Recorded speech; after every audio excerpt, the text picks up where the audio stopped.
Today, as 이미 has been, 언급된 것과 같이 오늘 우리는 전 세계의 기독교인들과 더불어 이 종려주일에 예수 그리스도께 영광을 돌립니다. 약 2000년 전에 그 종려주일은 예수 그리스도의 지상 성역의 마지막 주가 시작되었음을 알리는 날이었습니다. 그 주는 인간의 역사에서 가장 중요한 한 주였습니다.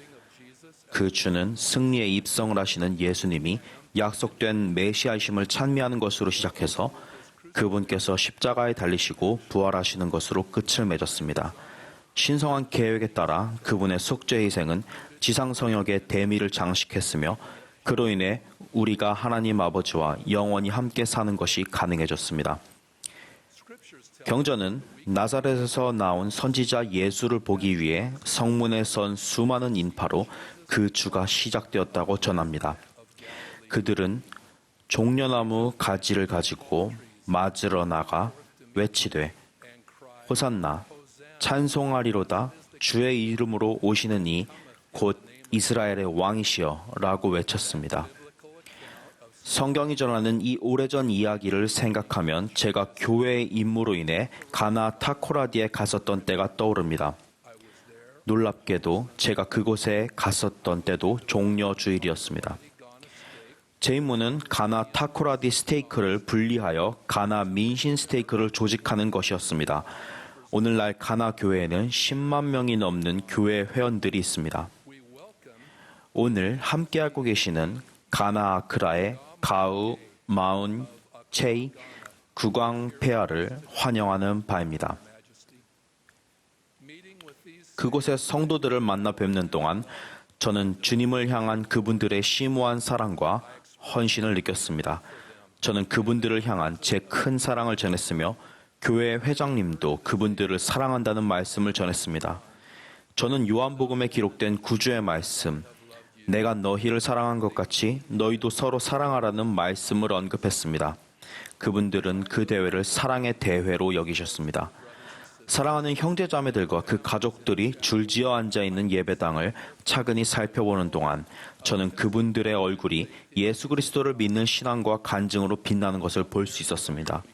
세계로 뻗어나가는 그리스도의 교회의 일원이 되고자 하는 그분들의 소망이 느껴졌습니다. 그리고 합창단이 노래를 불렀을 때 그분들은 천사처럼 노래했습니다.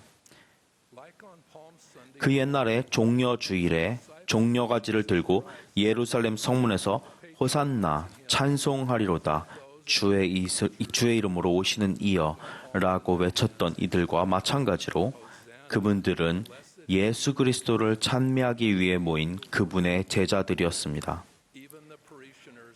인근에 있는 다른 교회 교인들도 종려주일을 기념하고 있었습니다. 연단에서 말씀을 전하는 동안 저는 이 사진과 매우 흡사하게 손에 든 종려가지를 흔들며 기쁘게 길을 걸어가시는 그분들의 모습을 창문으로 보았습니다. 우리 모두가 만왕의 왕을 경배했던 그날의 광경을 저는 절대로 잊지 못할 것입니다.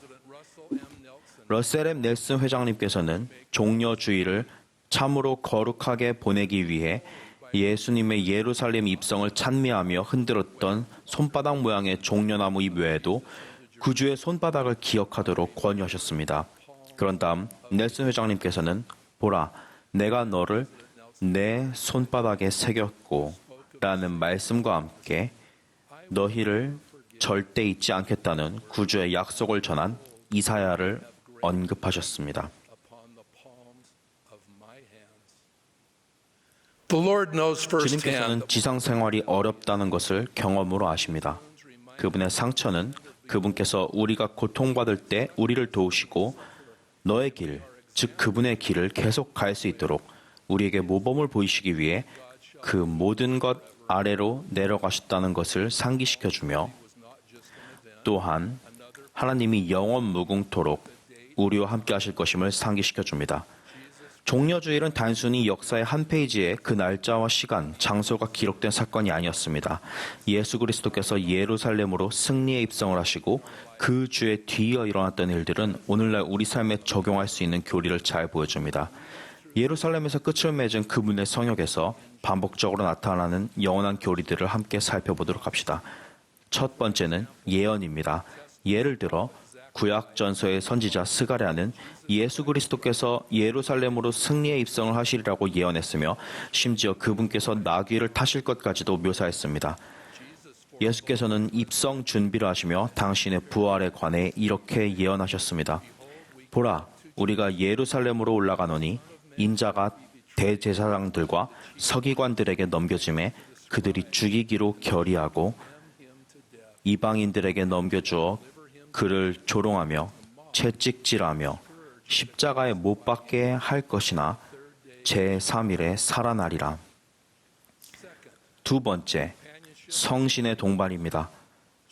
조셉 스미스는 이렇게 가르쳤습니다. 성령으로 아니하고는 누구든지 예수께서 주이심을 알 수 없느니라. 구주께서는 다락방에서 있었던 마지막 만찬에서 당신의 제자들에게 이렇게 약속하셨습니다. 내가 너희를 고아와 같이 버려두지 아니하리라. 제자들은 홀로 복음 진리를 전파하지 않을 것이며 그들을 인도해 줄 성신의 완전한 은사를 지닐 것이었습니다. 예수께서는 이렇게 약속하셨습니다. 평안을 너희에게 끼치노니 곧 나의 평안을 너희에게 주노라. 내가 너희에게 주는 것은 세상이 주는 것과 같지 아니하니라. 성신의 은사를 지닌 우리는 그와 동일한 확신, 즉 항상 그의 영과 함께하리라는 확신과 성신의 권능으로 우리는 모든 것에 참됨을 알게 되리라는 확신을 가질 수 있습니다. 세 번째, 제자의 길입니다. 진정한 제자의 길은 한결같은 헌신, 영원한 율법에 대한 순종, 그리고 그 무엇보다도 하나님에 대한 사랑을 의미합니다. 흔들리지 않는 사랑을 말입니다. 종려가지를 들고 찬미하기 위해 모인 무리는 그분을 메시아로 환호하며 맞이했습니다. 그분이 바로 그 메시아이셨습니다. 사람들은 그분과 그분의 기적, 그분의 가르침에 이끌렸습니다. 그러나 많은 이의 찬사는 오래가지 않았습니다. 불과 얼마 전만 해도 호산나를 외쳤던 사람들이 곧 등을 돌리고 그분을 십자가에 못 박으소서라고 소리쳤습니다. 네 번째, 예수 그리스도의 속죄입니다. 종려주일 이후 생애의 마지막 며칠 동안 그분께서는 겟세마네에서의 고통에서 시작하여 재판에서의 조롱, 십자가 위에서의 고통을 겪으시며 빌린 무덤에 매장되기까지 놀라운 속죄를 행하셨습니다. 그러나 그것이 끝이 아니었습니다. 사흘 후 그분은 당신께서 예언하신 대로 아버지의 모든 자녀의 구속주라는 부름이 지닌 영광과 함께 부활하여 무덤에서 걸어 나오셨습니다. 우리는 예수 그리스도의 비할 데 없는 속죄에 대해 끊임없이 감사하고 있습니까? 그 정결하게 하는 권능이 바로 지금 느껴지십니까?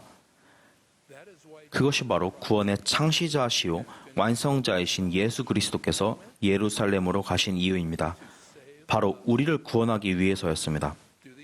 엘마서에 나오는 다음 말씀이 심금을 울립니까? 만일 너희가 마음의 변화를 경험하였고 만일 너희가 구속하시는 사랑의 노래를 부르고자 느꼈다면 내가 묻고자 하노니 너희는 지금 그렇게 느낄 수 있느냐? 저는 그 종려주일에 타코라디의 합창단이 구속하시는 사랑의 노래를 불렀다고 진심으로 말씀드릴 수 있습니다. 지상성역의 운명적인 마지막 주에 예수 그리스도께서는 열 처녀의 비유를 주셨습니다. 주님께서는 당신을 맞아들일 준비가 된 이들, 곧 손에 종려나무를 든 이들이 아니라 자기 안에 복음의 빛을 지닌 이들에게 돌아오실 당신에 관해 가르치셨습니다. 주님은 당신의 길과 진리에 따라 살고 당신의 복음을 나누려는 의지에 대한 묘사로 불이 밝혀져 타오르고 있으며 불꽃에 연료를 더할 여분의 기름이 든 등잔의 이미지를 사용하셨습니다. 그 이야기는 여러분도 이미 익히 아시는 이야기일 것입니다.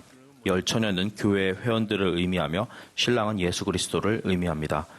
열 처녀는 등잔을 가지고 신랑을 맞으러 나갔습니다. 현명한 다섯 처녀는 등잔에 기름을 채우고 여분의 기름을 준비했으며 어리석은 다섯 처녀는 예비로 마련해둔 기름도 없이 어두운 등잔을 가지고 갔습니다. 보라 신랑이로다 맞으러 나오라 라는 외침이 들렸을 때 슬기로우며 진리를 받아들이고 성령을 자기들의 인도자로 삼은 다섯은 그들의 왕과 입법자를 맞을 준비가 되어 있어 그의 영광이 그들 위에 있을 것이었습니다. 나머지 다섯은 미친 듯이 기름을 찾으려고 했습니다. 하지만 때는 너무 늦었습니다. 행렬은 그들을 두고 떠났습니다. 그들이 문을 두드리며 들어가게 해달라고 간청했을 때 주님께서는 이렇게 말씀하셨습니다. 내가 너희를 알지 못하노라. 주님이 우리에게 내가 너희를 알지 못하노라라고 말씀하신다면 어떤 기분이 들겠습니까? 열처녀와 마찬가지로 우리도 등잔이 있습니다. 그런데 우리에게 기름이 있습니까?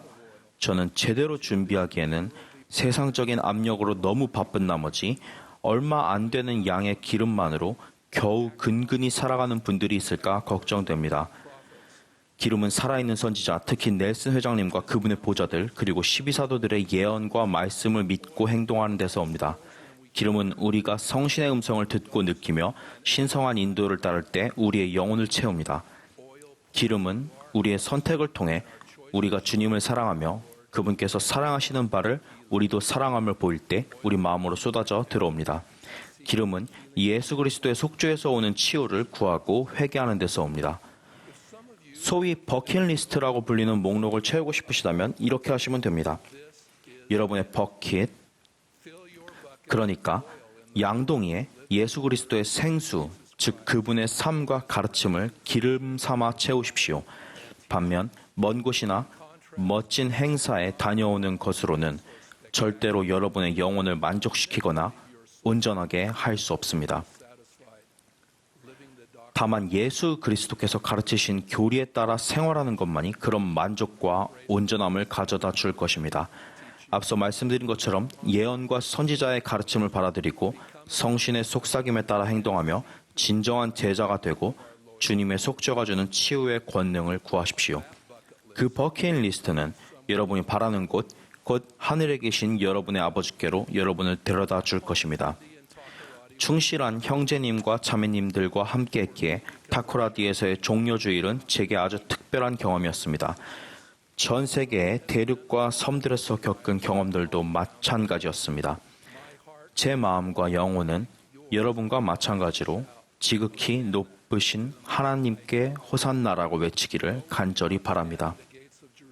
비록 오늘 우리가 종려가지를 손에 들고 예루살렘의 성문 앞에 서 있지는 않지만 요한계시록에 예언된 것과 같이 각 나라와 족속과 백성과 방언에서 아무도 능히 셀 수 없는 큰 무리가 나와 흰옷을 입고 손에 종려가지를 들고 보좌 앞에 그리고 어린 양 앞에 설 때가 이를 것입니다.